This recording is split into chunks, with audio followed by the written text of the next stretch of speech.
રહ્યા છો NN news. હું છું એન્કર અર્પિતા પટેલ. હવે જોઈએ અગત્યના સમાચાર. સુરત પોલીસ કમિશનર અનુપમસિંહ ગેહલોતનું ફ્લેગ માર્ચ. આવતીકાલે રામનવમીના પર્વ તકેદારીના રૂપે ફ્લેગ માર્ચનું આયોજન.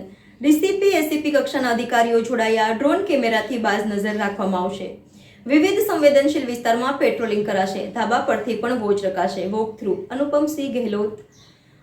NN news Surat. દર્શક મિત્રો, તમારી આસપાસ બની રહેલી અવનવી ઘટનાઓ વિશે જાણવા માટે NN ન્યૂઝને લાઇક કરો, શેર કરો, સબસ્ક્રાઇબ કરો અને બેલ આઇકન પ્રેસ કરો, જેથી આપને નોટિફિકેશન્સ મળતી રહે.